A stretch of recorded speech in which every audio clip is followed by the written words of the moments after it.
Nosleep, gracias de nuevo por su apoyo. Este día he estado saltando de una tienda a otra para evitar ser rastreado, así que hoy pasé escribiendo intermitentemente y respondí a tantos de sus comentarios como pude. Casi me encuentro de lleno con David cuando estaba por publicar esto. Discúlpenme por haber tenido que ocultarme antes de volver a sacar mi teléfono y hacer la publicación a la hora de siempre. Editado. Supongo que lo publiqué a tiempo después de todo. Lo siento por el incidente de que la quinta parte haya desaparecido. Fue mi culpa, y los moderadores de Nosleep fueron muy serviciales al momento de restaurarla. Retomaré la narración, como siempre. Nota del traductor. Nosleep es un subforo del sitio MapReddit, en donde fueron publicadas todas las partes. Me encontraba en una celda vacía, tratando de tomar una pequeña siesta dado que había estado despierto toda la noche. Pero mi mente iba a 1000 por hora y se me dificultaba conciliar el sueño. Continuaba ensayando lo que iba a decir una vez que Hernández finalmente viniera a recogerme. Habían vaciado mis bolsillos dentro de contenedores de evidencia, me tomaron mis huellas digitales y un oficial se dirigía a revisar mi auto. No soy tonto. Sabía que la evidencia apuntaría a la policía a 3 conclusiones. 1. Que estuve en el hogar de David recientemente. Después de todo, la información en la memoria USB, que contenía los mensajes entre David y su cómplice había sido actualizada solo un día antes. 2. Esa memoria los podía hacer creer que yo había secuestrado a Katy. Y 3. Que había robado las posesiones de David, incluyendo información médica confidencial. Seguía tratando de simular la conversación con Hernández. Esperaba que aconteciera de la misma forma en la que transcurría en mi cabeza. Fui despertado por un golpeteo ligero en las barras. Mis ojos se entreabrieron y vi a un hombre de traje parado ahí, acompañado por un oficial. Hola. Me disculpo por despertarte, dijo tímidamente. Mi nombre es Terry Jason, tu defensor público. ¿Podemos hablar? Sí, por supuesto, dije, sentándome. El oficial entró y me esposó. Ambos fuimos conducidos a la sala de interrogación, en donde había conocido a Hernández por primera vez. Confío en que van a apagar las cámaras, le comentó al oficial. El policía sintió, removiendo mis esposas, y cerró la puerta. Puedes llamarme Terry, dijo, acercándose para estrechar mi mano. Nos sentamos el uno frente al otro con la mesa de por medio. Escuché un poco acerca de tu caso en un resumen del jefe de la estación, mencionó, sacando folders de un maletín. Es largo, admití. Eso dicen.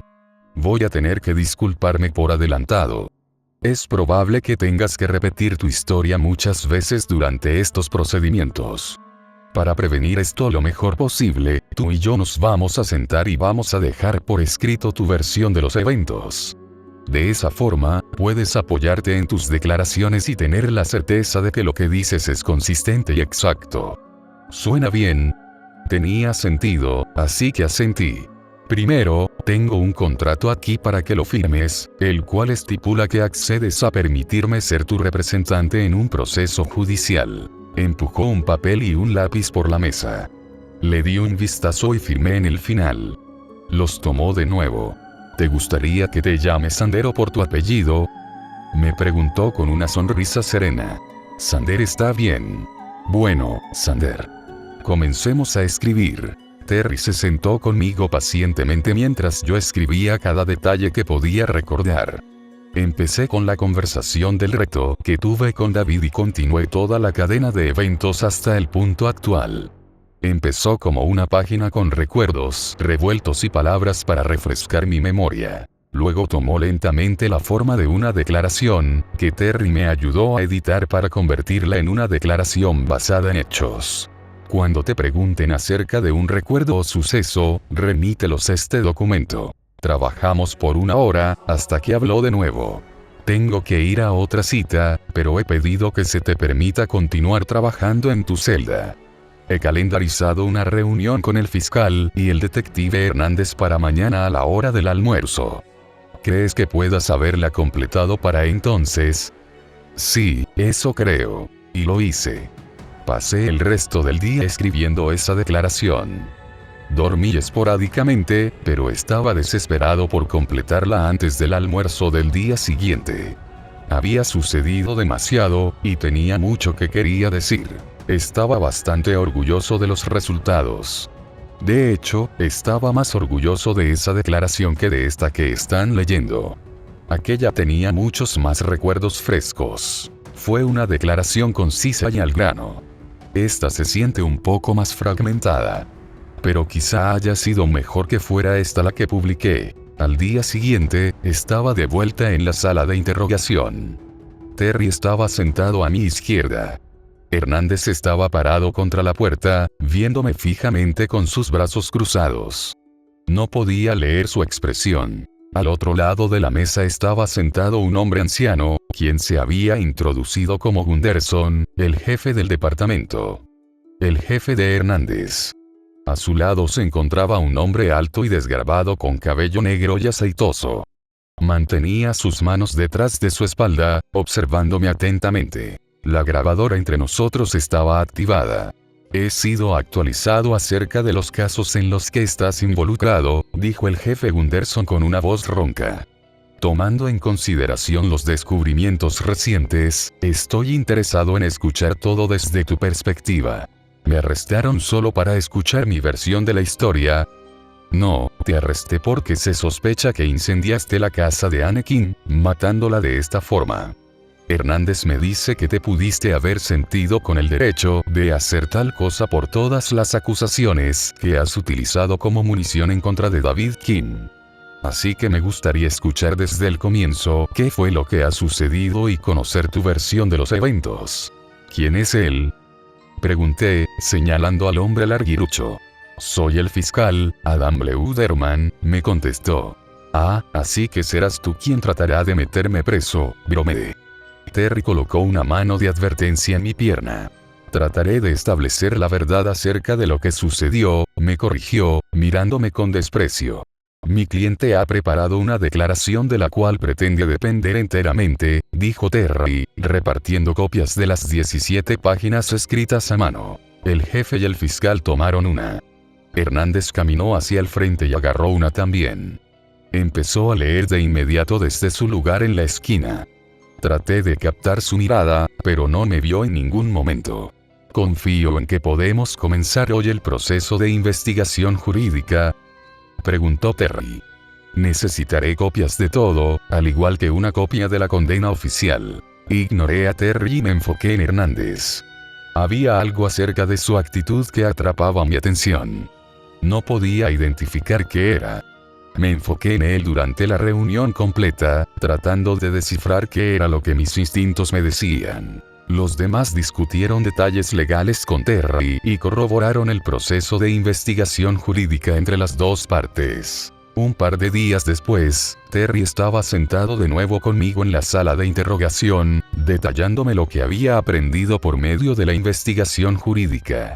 La investigación jurídica consiste en que ambas partes de un caso intercambian evidencia para que no exista ninguna sorpresa cuando vayan al juicio. Cualquier cosa que no sea ventilada durante la investigación jurídica no será admitida en la corte. Pero antes del juicio, vendría mi lectura de cargos. El momento en el que los cargos formales serían establecidos en mi contra, y tendría que declararme culpable o inocente. Terry estaba repasando la investigación jurídica conmigo para que estuviera preparado ante lo que dirían durante la audiencia y para que decidiera si me declararía culpable o inocente. Esto es lo que aprendí. Después de que fui arrestado, la policía revisó mi auto y encontró el disco duro, las memorias USB y la evaluación psiquiátrica. Y algo más que fue curioso. Un bidón medio vacío de combustible. Ese bastardo había plantado un bidón de combustible en mi auto en algún punto sin que yo lo supiera.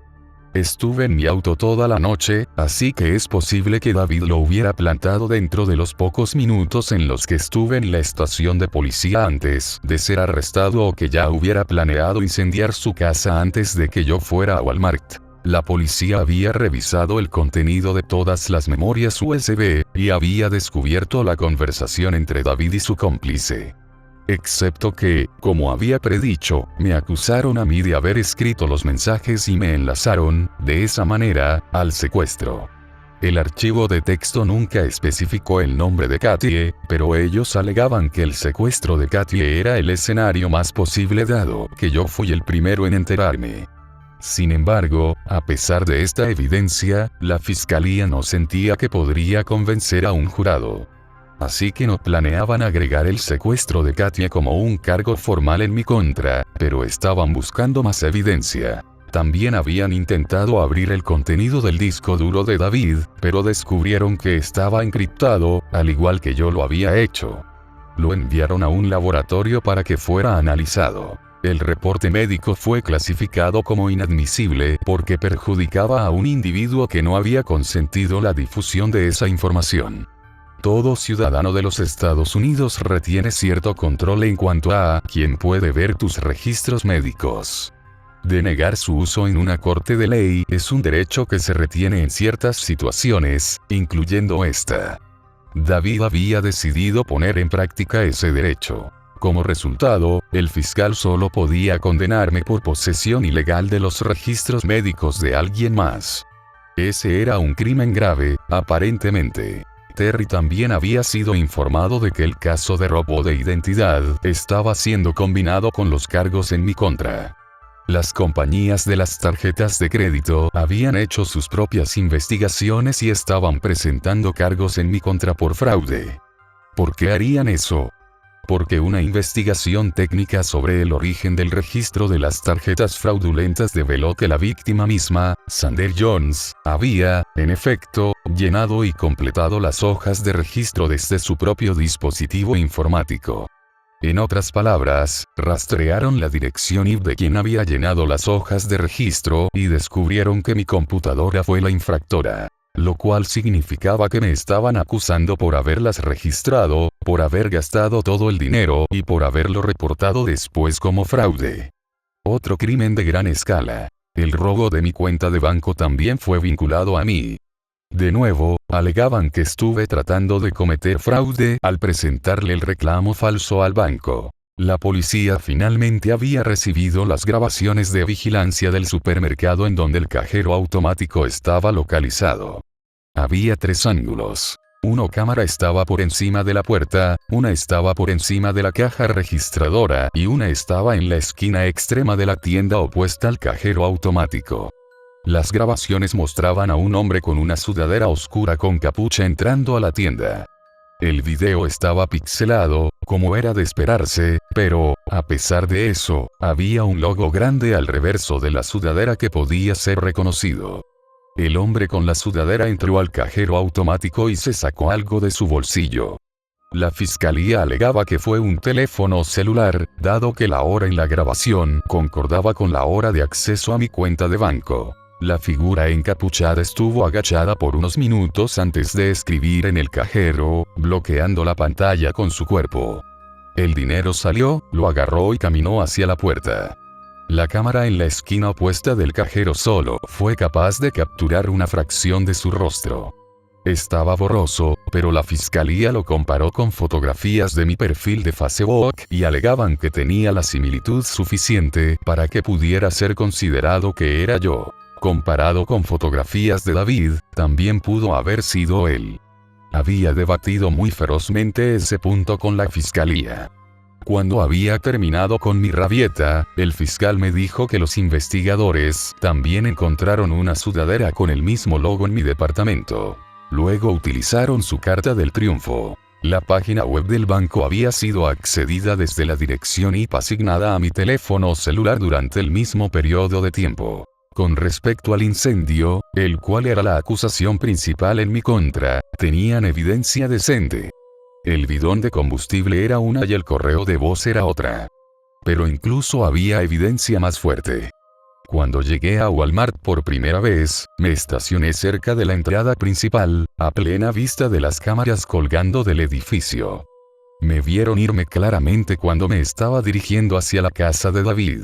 Pero cuando regresé, me había estacionado en el parqueo trasero, pretendiendo alejarme de los demás autos para poder dormir. Las cámaras apenas podían distinguir mi auto estacionado en el parqueo trasero. Estaba demasiado oscuro como para siquiera distinguir que era un vehículo, o eso alegaba la fiscalía. Así que, siendo realista, solo tenía mi propio testimonio para evidenciar el hecho de que había regresado a Walmart alrededor de las 6 de la tarde. Debo acotar que me tomó cerca de 15 minutos para llegar a la casa de David desde el Walmart, solo para que puedan entender el plazo de tiempo. Los bomberos habían recibido una llamada a las 6:04 p.m. de que la casa de David estaba en llamas. Se habían movilizado de inmediato y encontraron a la casa incendiándose vivazmente. David fue hallado tratando de levantar a su madre del piso de la habitación de ella. Los habían sacado a ambos, y se descubrió que Doña Calla había muerto por asfixia. David fue llevado de emergencia al hospital con algunas quemaduras y por inhalación de humo. Aún está pendiente de explicarle su versión de los hechos a la policía. Los bomberos habían presentado un reporte declarando que el fuego comenzó desde el centro de la sala de estar en donde fue encendido un charco de combustible. Las llamas se habían esparcido a lo largo de la casa. Se encontraron rastros de combustible en varias habitaciones, haciéndoles creer que el sospechoso, yo, fue de habitación a habitación y salpicó gasolina por todos lados. Al igual que en las películas. También concluyeron que el incendio había sido iniciado un rato antes de que fuera reportado, debido a la extensión del daño para cuando ellos llegaron. Sé que David había programado una alarma en su teléfono que estaba vinculada con la aplicación que instaló en mi teléfono. Cuando mi GPS dijo que estuve en su casa, una alerta debió de haber sido enviada a su teléfono como un mensaje de texto. Solo puedo imaginar que se montó a su auto, abandonó su turno laboral y aceleró hasta su hogar. Creo que fue por eso que los plazos de tiempo son tan cercanos. Les estoy especificando a ustedes todos estos detalles para que puedan ver cuán descorazonado me sentía mientras estaba sentado en mi celda. Estuve ahí por 2 semanas completas en tanto las mismas acusaciones y evidencia eran reiteradas. En verdad empecé a simplemente rendirme. Durante los primeros días, le pregunté a Terry acerca de cómo podíamos probar que había sido David, particularmente, quien había cometido estos crímenes. Él frunció el ceño y me dijo que debería estar más preocupado por probar que yo era inocente y punto. No de echarle la culpa a alguien más. Para el final de la segunda semana, estaba listo para declararme culpable en vez de luchar. La lectura de cargos fue pésima. Ninguno de los cargos tentativos en mi contra fueron descartados. Enlistaría todos los crímenes con los cuales estaba siendo acusado, pero no recuerdo las frases exactas y sé que me equivocaré. Pero asumo que entienden la idea general de que estaba jodido. La fianza había sido establecida en $5,000, lo cual esencialmente garantizaba que iba a estar atascado en la cárcel por un tiempo. En mi desesperación, había contactado a mis padres, y ellos tratarían de recaudar el dinero junto con otros miembros de mi familia y amigos, pero no podrían pagarlo de inmediato. Después de 3 semanas, me encontraba bastante deprimido y no comía mucho. Terry trataba de animarme al enseñarme partes de los argumentos que estaba preparando, pero nada lograba hacerme sentir mejor. Pensaba bastante en Katy. Y extrañaba a Clark. También me había perdido la primera audiencia del caso del graffiti de Clark, así que no tenía idea de cómo iba eso, lo cual me hacía sentir culpable por no poder apoyarlo. Durante el tiempo en el que estaba en la cárcel, Hernández solo me vino a visitar una vez. Fue durante la 3ª semana. Salté de mi cama y corrí hacia las rejas. Hernández, llamé. Por favor, dime que has venido a darme buenas noticias. No. Estás siendo transferido a la prisión del condado. Tu juicio se llevará a cabo allá. ¿Por qué? Él se encogió de hombros. Así es como funciona. ¿Encontraron algo en Isaac? Me había estado aferrando a la esperanza de que el cuerpo de Isaac generaría evidencia en contra de David. Quería que lo condenaran por ese crimen únicamente. Solo por uno. Lo deseaba tanto que mis manos temblaban cuando pensaba en ello.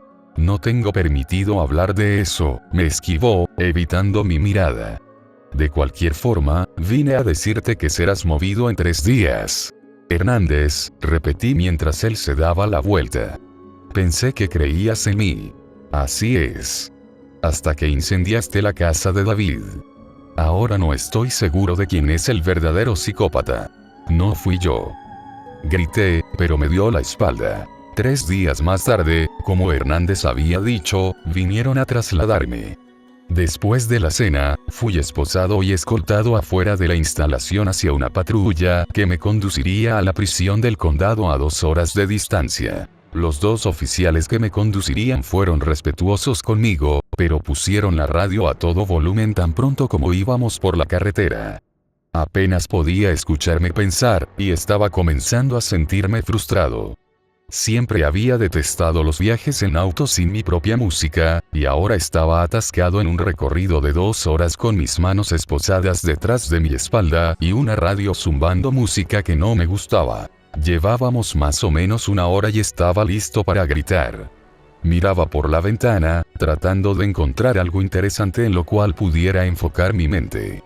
Íbamos por una carretera de 2 carriles sin ningún otro auto a la vista. Se estaba haciendo tarde, así que asumí que todos se habían ido a sus casas por lo que quedaba del día. Mi panorama de un lago agradable fue obstruido súbitamente por un camión gris.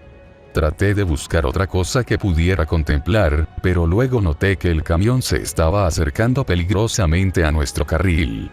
Miré hacia arriba y pude notar que era un camión blindado. Y tenía el mismo logo de la compañía para la que David trabajaba. El pánico fue instantáneo.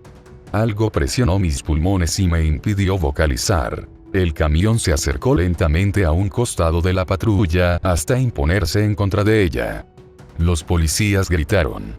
El policía que estaba conduciendo pisó el freno, y el otro policía dejó caer la radio que estaba tratando de alcanzar. La patrulla no desaceleró lo suficientemente rápido y el camión la sacó de la carretera. Me preparé para el impacto mientras caíamos por la pendiente de pasto. Nos estrellamos en un árbol. Mi cinturón me mantuvo en posición, pero mi cabeza se lastimó cuando rebotó contra el respaldo del asiento del conductor. Los 2 policías estaban inconscientes, recostados en ángulos incómodos. Ninguno de ellos traía puesto su cinturón. Empecé a forcejear contra las esposas, tratando de alcanzar el botón para deshacer el cinturón de seguridad. Alcancé el botón rojo y lo presioné. Cuando me di la vuelta para escabullirme por el cinturón flojo, vi a David King bajando por la pendiente hacia el auto. ¡Ay, mierda, coño!, maldije, girándome para agarrar la manija de la puerta con mis manos esposadas. No tuve suerte. Las puertas estaban cerradas desde afuera para prevenir que los prisioneros salieran por su propia cuenta. David se acercó hasta que estaba justo afuera del auto. Me lanzó una sonrisa de superioridad y abrió mi puerta. Traté de retroceder, pero me agarró del brazo y me tiró afuera del auto. Caí en la tierra con un jadeo. Me senté y vi que su atención había regresado a la patrulla. Uno de los policías empezaba a espabilar. David abrió la puerta del conductor y se sacó algo pequeño de su bolsillo. Con un movimiento rápido, apuñaló al policía en el cuello. Se salpicó sangre y el policía empezó a gritar y a gorgotear, sosteniendo su cuello. Creo que yo también grité, pero no recuerdo. Cerró la puerta y rodeó el auto. Podía ver que el otro policía se estaba moviendo, pero no podía distinguir qué era lo que estaba haciendo. Aparentemente, trataba de agarrar su radio, porque David se la sacó de sus manos y la colocó en el techo del auto. Luego apuñaló a ese policía también. Los 2 quedaron inconscientes en segundos. No te levantes, me amenazó, caminando hacia mí. No me molesté en intentarlo. Caminó hacia donde yo estaba sentado y se puso detrás de mí. Traté de encararlo, pero me pateó ligeramente. Se arrodilló y lo sentí rasguñando el metal de mis esposas. Estaba confundido, pero me quedé sentado absolutamente inmóvil. «Qué bueno verte otra vez, Sander», dijo, caminando hasta estar parado frente a mí. Lo observé con temor verdadero. La totalidad de su actitud era diferente a la de la otra noche en la que habíamos hecho graffiti en su casa. Había cambiado. Cuando no le respondí, se rió. Estaba jugando con el objeto pequeño en sus manos enguantadas. Noté, a través de la sangre, que era una navaja esculpida crudamente, de más o menos el amplio y el largo de un dedo. Te lo dije, no te voy a matar, Sander. De hecho, para variar, estoy aquí para ayudarte. ¿Qué significa eso? Pregunté temblorosamente. ¿Recuerdas la noche en la que hiciste graffiti en mi casa? Asentí. Te dije que consideraría darte algún consejo acerca de cómo tener éxito en nuestro juego. Bueno, el momento ha llegado. Te voy a dar más que un consejo. Verás, no eres entretenido para mí si estás en la cárcel. He visto la evidencia que tienen en tu contra. Estarás preso por mucho tiempo. No quiero eso. Así que te estoy concediendo una segunda oportunidad para seguir jugando. Caminó detrás de mí de nuevo, y sentí sangre pegajosa en mis dedos y manos mientras presionaba la navaja pequeña en mi mano. Ahora, así es como funciona esto, comenzó, parándose frente a mí de nuevo. Voy a dejar esta navaja con tus huellas digitales en el auto. Creerán que tú apuñalaste a los policías y que te diste a la fuga. Voy a retirar tus esposas y te voy a permitir darte a la fuga. Tendrás una ventaja de media hora antes de que llame por la radio. Oh, Dios, tiene un cuchillo. Apuñaló al conductor y se detuvo, imitando la llamada que iba a hacer. Un escalofrío recorrió mi espina dorsal. Yo estaré sentado aquí, esperando. Si intentas regresar, simplemente te voy a llevar en mi auto y jugaremos un juego diferente. ¿Lo entiendes? Asentí, demasiado aterrorizado como para hablar. Levántate, me ordenó. Me puse de pie torpemente, rotando por la tierra para quedar de rodillas y levantarme. Ven aquí, dijo, moviéndose hacia la patrulla. Lo seguí. Abrió la puerta y puso su mano en el cuello del oficial. Me retraje cuando me roció sangre. La derramó por mi traje de reo y cara. Por poco vomito. Ahora sí. Me gesticuló que me diera la vuelta, y lo hice. Tomó las llaves de las esposas del policía muerto y las utilizó para quitar el seguro. Me sobé mis muñecas. Estaban irritadas y marcadas por el accidente. Consideré tratar de quitarle la navaja y atacarlo, pero la idea de ir con él en su auto para jugar otros juegos me horrorizaba. David había colocado una mochila junto al auto, y ahora la había puesto en mis manos. Hernández dice hola, mencionó con una sonrisa de malicia. Le pagué bastante dinero para que me permitiera rastrear este auto. Demandó que te diera la mitad. Por supuesto, no soy tan generoso, así que aquí tienes $2,000, una muda de ropa, zapatos nuevos y un mapa. La ciudad más cercana está a 15 kilómetros al oeste. Será mejor que te apresures. Recuerda, en 30 minutos voy a reportarlo. Mi mandíbula tembló a medida que me puse la mochila y comencé a dirigirme hacia el atardecer. El bosque se veía oscuro y amenazador. Volteé hacia atrás cuando me había internado por los árboles, y ahí estaba él. Se reclinaba contra el auto, bebiendo del contenedor de café que uno de los policías había traído. Estremeciéndome, conmocionado y absolutamente aterrado, seguí encaminándome dentro del bosque.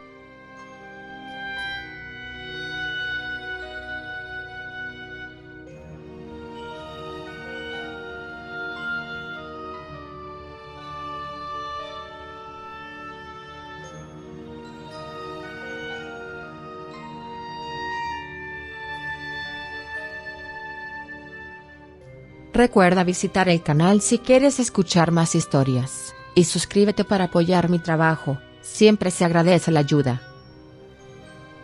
Recuerdo perfectamente el día en el que todo comenzó, como si fuese ayer. Volvía del trabajo a casa, a la hora de comer, conduciendo con la cabeza cargada de pensamientos. Ideas acerca de mi tambaleante relación con Esther. En las últimas semanas la tensión entre nosotros había ido creciendo hasta llevarnos casi a un punto de ruptura. ¿Y por qué? Por mi negativa a ser padre. Desde siempre, desde el primer momento de la relación, le dejé claro que jamás traería un hijo, mi ser más querido, a este mundo de mierda. Y ella estuvo de acuerdo, pensaba igual que yo. Pero han pasado muchos años desde entonces y todos hemos cambiado, madurado en un sentido u otro. Ahora, activado repentinamente como un resorte, su instinto maternal lo impregna todo. Ser madre es su mayor deseo y yo no soy quien para arrebatarlo ese derecho. De igual forma que ella no puede negarme el mío a no serlo. Así estaban las cosas. Estacioné el coche junto al parque donde solía hacerlo todos los días y salí para dirigirme a casa. Envuelto en mi asumido fatalismo, caminaba con desgana por la acera cuando escuché un fuerte golpe a mis espaldas. Sobresaltado, me giré de inmediato, y no tardé en descubrir que había sido el capó de mi coche el que lo había recibido. Presentaba una abolladura notable en su centro, se había saltado la pintura. La sorpresa fue cediendo el paso a la rabia. Miré frenético por todos lados buscando culpables. En unos segundos me percaté de lo que había golpeado mi coche. Era un fémur humano, tirado junto a la puerta del conductor. Pestañeé varias veces sin poder creerlo. ¿De verdad era un fémur? Me agaché para poder verlo más de cerca y, cuanto más aproximaba la cara, más evidente resultaba que, en efecto, así era. Amarillento, de aspecto rancio y como corroído solo podía ser lo que parecía. De nuevo miré frenético alrededor, esta vez temiendo por mi propia vida, ¿quién podría haberme lanzado un hueso humano? Pero no vi ni escuché a nadie. Tampoco había ningún edificio, ningún sitio de donde lanzar el hueso y esconderse con facilidad. El espacio era demasiado abierto en torno a mí y eso me asustó aún más. Marqué atropelladamente el número de la policía y les conté como pude lo que acababa de ocurrirme. Temí que no me creyesen, que se riesen o mosqueasen conmigo. Pero no. Tras tomarme los datos, el agente al otro lado me dijo que estarían ahí en minutos. Así fue. Del coche patrulla se bajaron 4 agentes, 2 de ellos vestían trajes blancos de esterilización y pronto comenzaron a sacar fotografías, tomar muestras de la pintura, de alrededor del hueso mientras los otros 2 me tomaban una declaración rápida. Todo me resultó extremadamente fugaz, casi irreal, supongo que a causa de mi enorme confusión. Cuando terminaron conmigo volvieron a su coche, deprisa, tanto que apenas sí tuve tiempo de preguntarles qué podía significar todo esto. El conductor me dirigió una mirada comprensiva antes de despedirse con una frase que explicaba en parte su urgencia, pero que me dejó aún peor de lo que ya me encontraba. Están cayendo por todas partes. Iba subiendo por las escaleras, pensando en lo que iba a decirle a Esther para explicar mi tardanza. Mis palabras sonarían como una excusa pueril, estúpida, ridícula. ¿Sabes qué, Esther? Me acaba de caer un fémur humano en el coche y me lo ha abollado. He tenido que llamar a la policía y ya me imaginaba la cara que me iba a poner. Pensaría que me estaba burlando de ella y de todo su árbol genealógico, intentando ocultar quién sabe qué cosa imbécil, impropia de un hombre adulto y maduro. Entré en el piso tragando saliva, dirigiéndome hacia el salón por el pasillo, como si este se hubiese transformado en mi corredor de la muerte particular. Buenas, dije. Ella estaba viendo la televisión. Hola, susurró, sin mirarme. No te vas a creer lo que me comencé, pero ella me mandó callar con un rápido gesto del índice sobre los labios. Estaba absorta con lo que decían en las noticias. Así que guardé silencio y, curioso por saber qué le causaba tanto interés, yo también presté atención a la pantalla. Lo que estaban diciendo era que por todos los países del mundo, por zonas rurales y urbanas, dispersos pero no escasos, estaban lloviendo huesos humanos. Cráneos, húmeros, costillas, fémures, tibias lloviendo huesos humanos. Eso fue justo lo que dijeron. Las imágenes mostraban a personas junto a los huesos caídos explicando lo que habían vivido, videos de baja calidad tomados con móviles, siguiendo el descenso desde los cielos de un hueso girando sobre sí mismo. Los destrozos causados por algunos en distintos elementos de la ciudad. Escenas de ataques de pánico. Niños llorando al ver a sus madres llorar. Sin darme cuenta, yo también estaba temblando. 2. Me envolvió la sensación, la absoluta certeza, de estar viviendo un hecho extraordinario. Algo que ocurría por primera vez en la historia del mundo. Como el rumor de la tierra que precede y anuncia la llegada de un terremoto devastador, una profunda zozobra comenzó a crecer en mi interior, intuyendo que esto era solamente el macabro preludio del terror inimaginable que se cernía sobre nosotros. A mi lado, Esther susurraba frases de incredulidad ante lo que escuchaba y veía en la pantalla. Esto tiene toda la pinta de ser un acto terrorista, algo de guerra psicológica como en la antigüedad, cuando se catapultaban cabezas y cadáveres por encima de las murallas de los asediados. Empecé también a pensar en voz alta, creo que para evitar que la tensión me reventase por dentro. Dar una explicación lógica a algo que no aparentaba visos de tenerla en modo alguno. Pues yo creo que esto tiene que ser obra de Dios o del diablo, dijo ella, casi en un lamento. Esther siempre ha sido una fiel creyente, circunstancia que motivó durante años interesantes conversaciones y alguna que otra discusión al ir pendulando yo entre un humilde agnosticismo y el ateísmo más radical, según la época y mi necesidad de apoyo espiritual para poder sobrellevar la vida. Desde hace tiempo creo que Dios ya no cuenta conmigo para su lista de elegidos. No.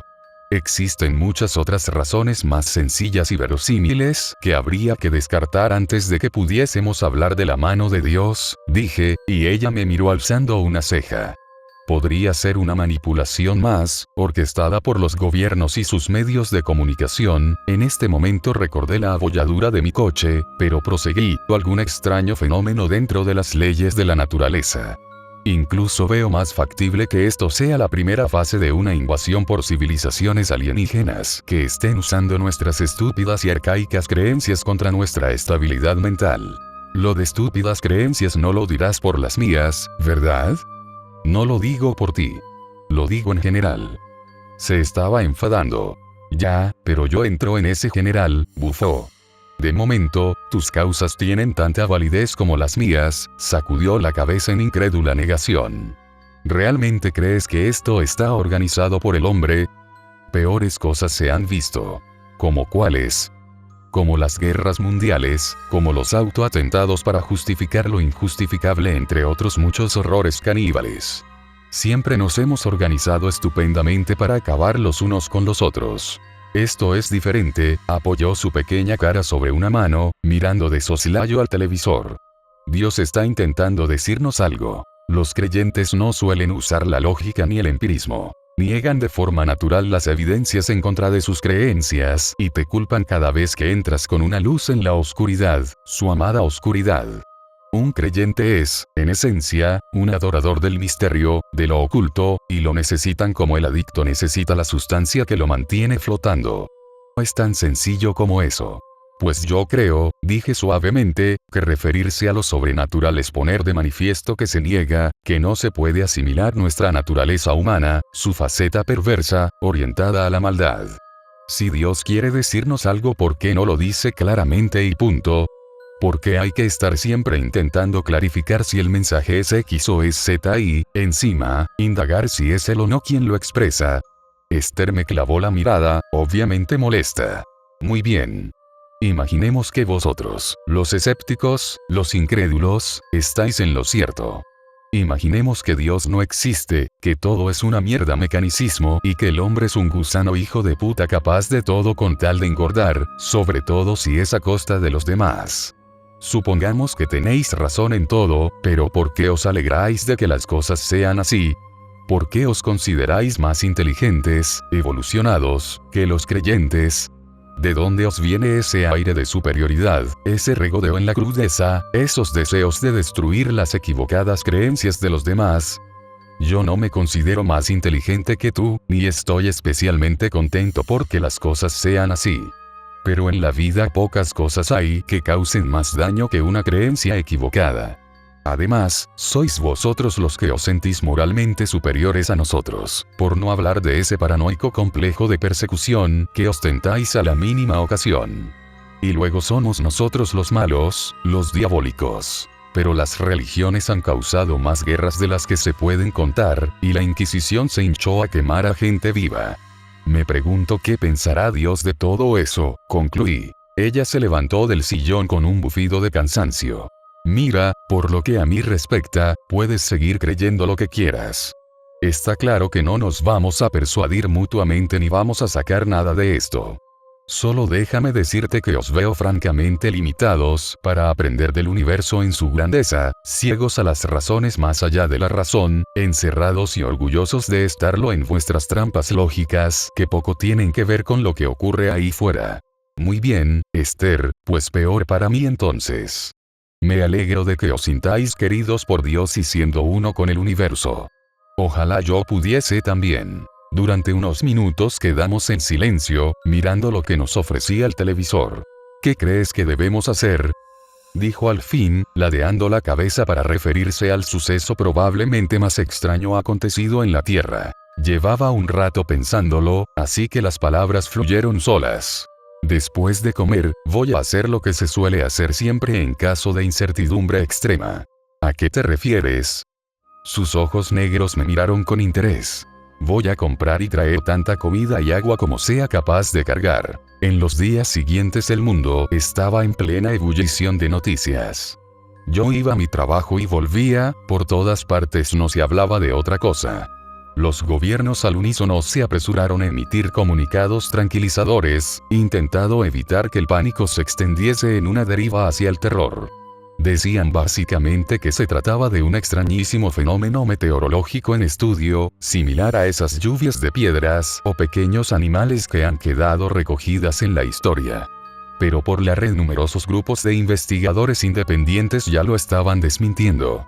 Y en diferentes partes del mundo, llegaban a dos conclusiones idénticas. Los huesos caían desde una altura de 4 kilómetros, sin importar el punto geográfico donde se recogiese el dato. Estos no caían solo desde las nubes, como parecían afirmar los gobiernos, sino que aparecían de la nada, a pleno cielo descubierto, como vomitados por bocas invisibles, pero siempre desde esa línea de los 4 kilómetros. La segunda conclusión es que las pruebas revelaban que la antigüedad de los huesos en ningún caso era inferior al 1.000.000 de años. Por todo el globo se estaban produciendo grandes movimientos sociales, de carácter religioso en especial. Las epifanías y mensajes apocalípticos se sucedían. Las comunas beatíficas vieron crecer el número de sus integrantes de forma espectacular. Lo dejaban todo y se iban a los campos a orar, a cantar la buena nueva, la segunda llegada del Mesías. Otros grupúsculos sectarios se conformaron de la noche a la mañana, como setas venenosas tras una lluvia tóxica. Y ya comenzaban a crear disturbios, e incluso casos de suicidio ritual colectivo. Además, la frecuencia de caída de los huesos, lejos de disminuir, estaba aumentando.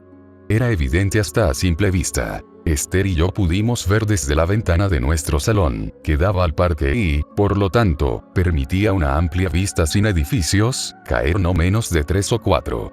Nos envolvía una terrible y macabra fascinación. ¿Era esto el preludio de nuestra muerte? ¿El fin de la humanidad? Tengo miedo, Juan, tartamudeó, mientras miraba al exterior. Toda esta situación me tiene descolocada. No sé qué pensar, no sé si el mundo se ha trastornado por completo. No sé qué será de nosotros. Yo también estoy asustado, cariño, le cogí la mano. Todos estamos igual. Nadie sabe por qué está ocurriendo esto ni entendemos qué puede significar. Debemos tener paciencia y esperar a que se resuelva, sea lo que sea. Esther negaba con la cabeza, como resistiéndose a mis bien intencionados pero evidentes intentos de transmitirle tranquilidad. Yo la conocía bien, no era una de esas personas que se dejan persuadir con facilidad, que incluso parecen estar deseándolo. Y nunca le gustó que la tratasen como a una niña pequeña. Creo que Dios nos está castigando. Cuando las cosas pierden sentido, o son duras de asimilar, Dios aparece por la puerta. Venga ya, Esther. ¿Cómo puedes decir eso? ¿Es que tú y yo nos merecemos que nos bombardee con huesos humanos? ¿Qué hemos hecho tan terrible, que no puedo recordar? Aparte de trabajar como cabrones, pagar impuestos y no saltarnos las leyes, tan malos somos. Y los niños, los enfermos, la gente normal que solo cometen el pecado de querer vivir en paz un día más también se lo merecen. Me crucé de brazos, esperando alguna respuesta racional. No nos castiga como individuos, sino como especie. Tal vez solo quiera abrirnos los ojos, que despertemos de una vez. Ah, vale, entonces es que es indiscriminado. Lo sabe todo de todos pero no diferencia a nadie. Vaya, Esther, pues siento decir que tu Dios no se aleja demasiado de cualquier terrorista, según parece. Me lanzó una mirada de hierro antes de responderme. Juan, haz el favor de no blasfemar con tanta facilidad. Tú sabes perfectamente lo que quiero decir. No tergiverses para atacar gratuitamente. No ataco por atacar, Esther, solo intento desmontar una idea sin base de ninguna clase, bastante ridícula. Será ridícula para ti, replicó, como un disparo. Además, he notado un cierto respeto en tu voz cuando decías blasfemar, no temas su ira. Pongamos que tienes razón y que él existe, ya nos está castigando. ¿Qué más has de temer? Esther me miró como un niño travieso pillado infraganti. Reconócelo, Juan. Tú no creerías en Dios ni aunque lo vieses aparecer entre las nubes. Te gusta demasiado sentirte intelectualmente superior, blandiendo tu lógica como una espada de palabras. Él está por encima de eso. Él lo creó todo, incluyendo tu obcecado cerebro. Y sus designios son inescrutables, por definición. De acuerdo, cariño. Yo soy un chulo y un pedante, lo acepto. La mayor dificultad para conversar con alguien de creencias muy arraigadas, como tú, es la poca receptividad a escuchar otras teorías alternativas. Por eso, me gustaría que al menos tomases en consideración esas otras ideas. Seguro que te enriquecen, incluso aunque no fuesen ciertas. Yo no soy ninguna fanática, solo te digo lo que sinceramente creo. Se recogió parte de su melena negra tras la oreja. Muy bien, imaginémoslo al contrario. Tú tienes razón y la mano de Dios no está tras lo que está ocurriendo. Dime, ¿qué explicación le encuentras a que lluevan huesos del cielo? Me gustó que quisiera escucharme. Pues verás, comencé, pienso que debemos partir de dos hipótesis para explicar las causas. La primera, interna. Esto está siendo obra del hombre, de los gobiernos. Una manipulación más para dirigirnos como el inmenso rebaño que somos hacia donde les convenga, como con los ataques de falsa bandera y el fenómeno ovni en el pasado. Seguro que pronto nos meten a todos en campos de concentración blindados, dirán que para nuestra protección, por seguridad eliminando tantos derechos adquiridos. En el fondo, lo que quieren es sacrificar gran parte de sus cabezas de ganado, pues el rebaño se ha vuelto demasiado grande e incontrolable. Eso suena muy conspiranoico, ¿no? Se sonrió, un tanto burlona.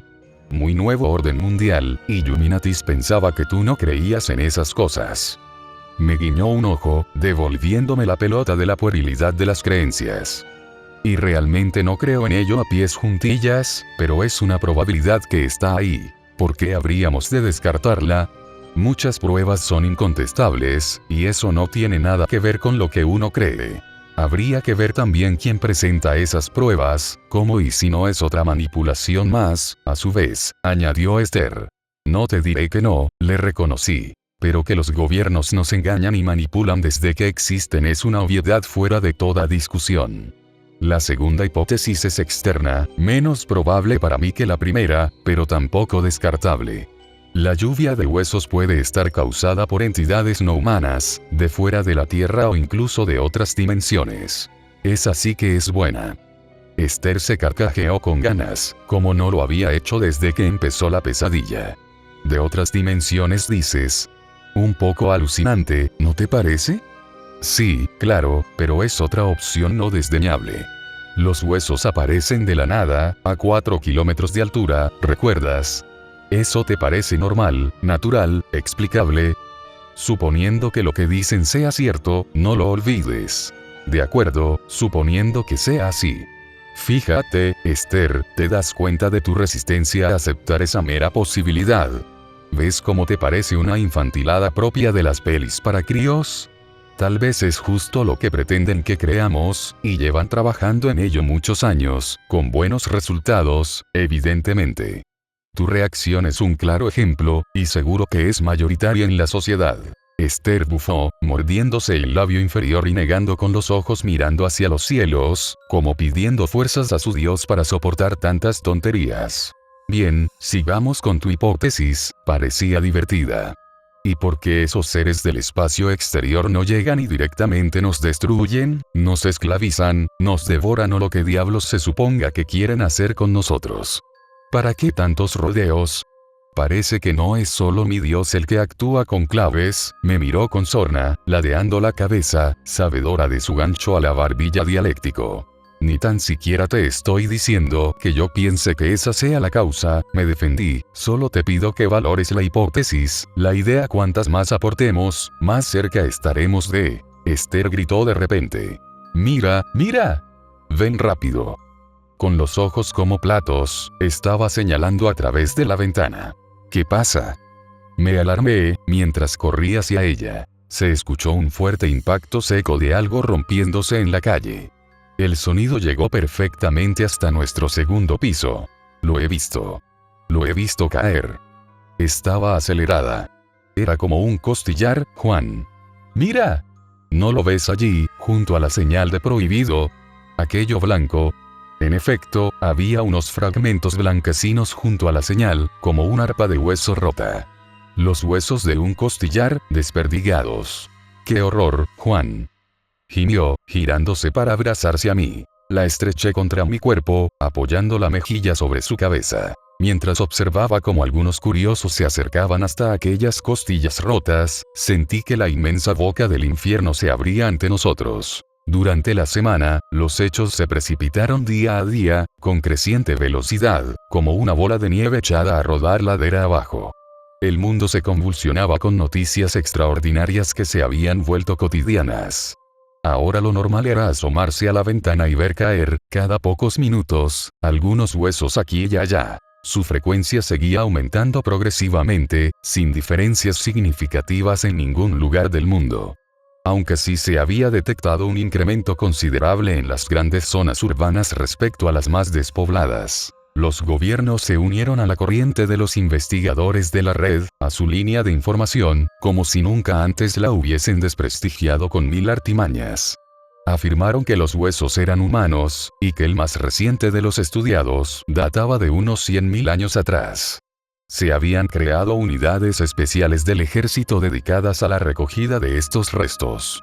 En los primeros momentos pudimos verlos clasificándolos en bolsas, escribiendo datos en ellas. Pero ante la magnitud de la tarea y la creciente intensidad de la lluvia, pronto se limitaron a limpiar las calles con la mayor celeridad posible, como si de un cuerpo de barrenderos forenses se tratase.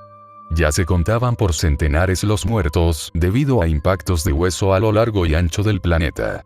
Desde los medios se recomendaban medidas de protección para salir a la calle, y pronto los cascos y paraguas reforzados fueron una prenda de vestir más. El mundo vibraba, aguantaba la respiración, sobrecogido en un estupefacto estado de shock. Esther lo llevaba cada vez peor, no podía asimilar la deriva que los acontecimientos estaban tomando. Se estaba desquiciando, y sería injusto culparla por ello. Desde mi opresión, yo intentaba mantener un mínimo de equilibrio y cordura, una pequeña luz de esperanza en que la lluvia cesase de una vez y que el mundo volviese a ser el horror que ya conocíamos, no esta aberrante nueva pesadilla. Aunque lo cierto es que mis ideas no podían ser más negras y depresivas. Tras la cena, que apenas tocó, Esther volvió a su verborrea neurótica. Se estaba desesperando en la búsqueda de un sentido, en descifrar el mensaje que Dios nos enviaba desde el cielo. Yo empezaba a pensar que, tal vez, no hubiese ningún sentido tras el fenómeno. ¿Te das cuenta? Comenzó Esther, mientras recolocaba la mesa. Nos está arrojando esos desde el pasado más remoto para acercarse poco a poco a nuestro tiempo. ¿Qué quiere decir eso? Nos está reprochando el que hayamos olvidado a nuestros muertos, a todos los que sufrieron para que hoy estemos aquí. ¿O será un castigo por enterrar tantos crímenes en el olvido, y seguir cometiéndolos de la misma manera, como si no aprendiésemos nada de ellos? ¿Qué importa, Esther? Le contesté. ¿Qué importa que sea por una u otra razón por la que nos castiga así? Ya ha matado a cientos, y no parece que le sean suficientes. Pero, tal vez si descubrimos justo lo que quiere de nosotros y comenzamos a actuar así, detenga esta lluvia de muerte. Cuando le demostremos que hemos aprendido la lección al fin. ¿Cómo actuará él si no descubrimos la respuesta a su retorcida adivinanza? Pretende convertir el mundo en un cementerio silencioso, cubierto de huesos. Vaya un Dios vengativo que tienes, no sé ni cómo puedes creer en él. Esther vio mi envenenado reproche. No, yo no lo veo así, Juan. Él es nuestro Padre, y actúa como tal, siendo incluso duro cuando es preciso serlo. Nos dio la libertad y mira lo que hemos hecho con ella. Tal vez haya llegado el momento de recibir nuestro correctivo, sin el cual es seguro que acabaríamos cayendo en el abismo de nuestra autodestrucción. No existe locura que no encuentre su justificación, casi suspiré. ¿Me estás llamando loca?, preguntó, con los brazos en jarras. Me pasé la mano por la cara, como si me la quisiera borrar, antes de contestar. No, cariño. Solo digo que hasta la más disparatada creencia tiende a revestirse de una justificación pseudológica que la permita presentarse en público con aspecto racional, aunque en esencia sea un completo sinsentido. Puedes pensar lo que quieras, desvió la mirada hacia la lluvia intermitente del exterior. O sea que tú verías normal, por ejemplo, que yo castigase a mi hijo golpeándole hasta matarlo, aunque supiese desde sus primeras lágrimas que él no entendía por qué lo castigaba, ¿no? ¿Así piensas? Una vez más, tergiversas, atacas, sin querer comprender, suspiró, alisándose la blusa. Está bien, Juan. Ha sido un día duro, me voy a la cama. Buenas noches, dijo, sin mirarme, cruzando la puerta. Buenas noches, pronto iré yo también, solté, casi como una frase hecha. Sé lo que a ella le hubiese gustado, lo que esperaba de mí, como casi todas las mujeres. Que me anticipase a sus deseos y actuase conforme a ellos, sin una sola palabra, sin preguntas, como prueba definitiva del conocimiento de su alma y mi amor por ella. ¿Cómo no conocer este viejo juego teatral y sus reglas? Ella esperaba mi comprensión, un mayor acercamiento a su credo, que rezásemos juntos por el fin de la pesadilla. Dios sería una mujer si existiese, estoy seguro. Lo siento, Esther, nunca tuve vocación de actor, de interpretar un papel en las antípodas de mis ideas y sentimientos. Siento haberte defraudado. A mí también me hubiese gustado que comprendieses la absoluta desolación de quien no tiene dónde agarrarse. Me quedé a oscuras en el salón observando por la ventana el caer de los huesos, recortándose contra las estrellas. La lluvia no cedía. Más al contrario, parecía que cada día llovía con más fuerza que el anterior. Los huesos se iban amontonando a los lados de las calles, sin que el tiempo diese abasto para su retirada.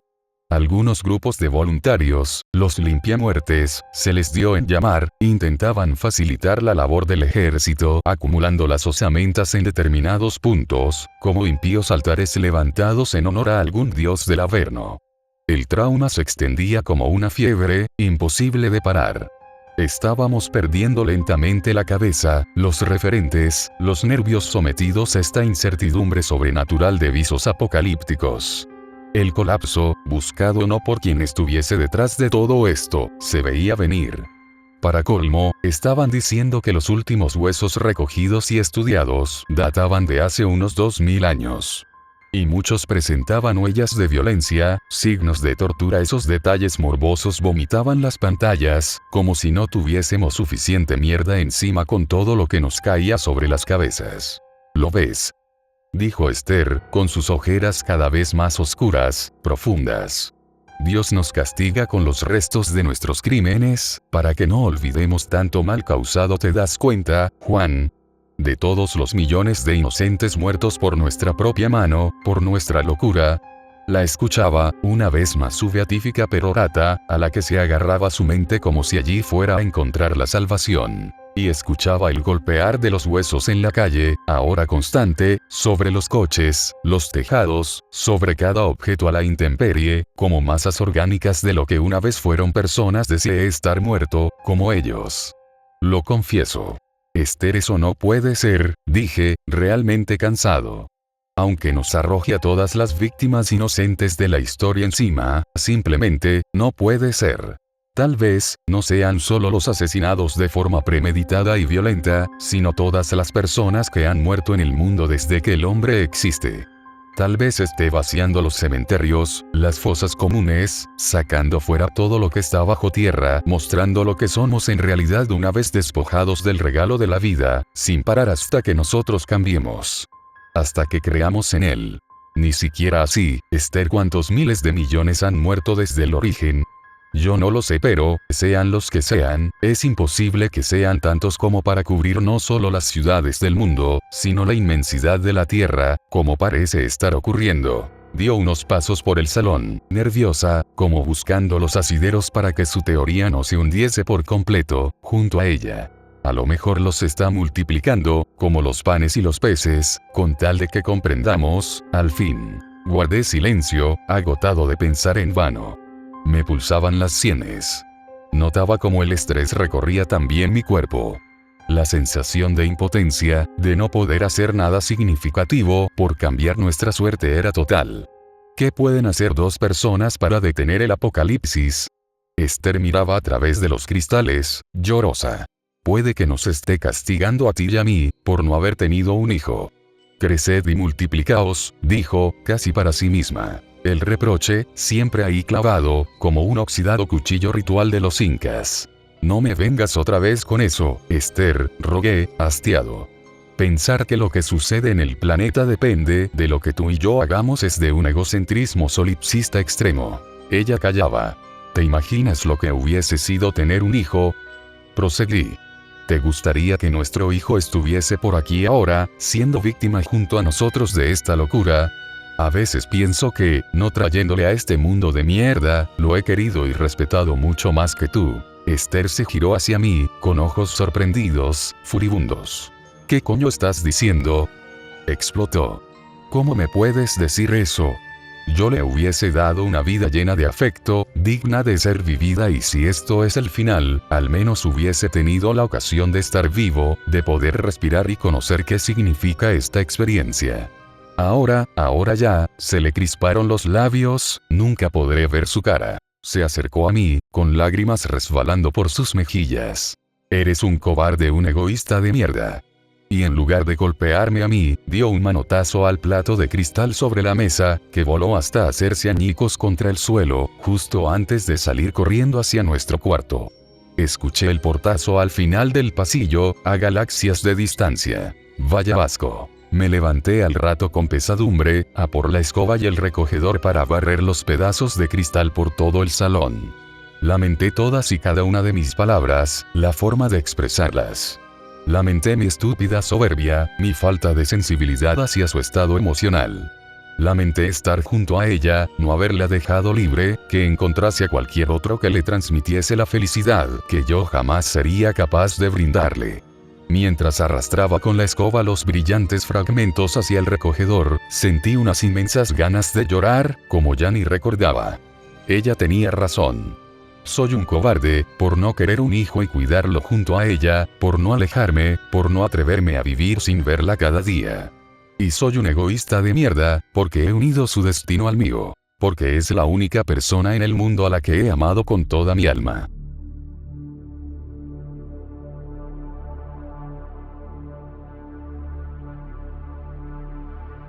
Pero espera, ¿qué pasa si te digo que el siguiente capítulo ya está subido? Mira la continuación en mi otro canal, haciéndole clic aquí. Recuerda suscribirte para ayudarme a crear más contenido. Me encantaría que compartieras esto con tus amigos. Nos vemos.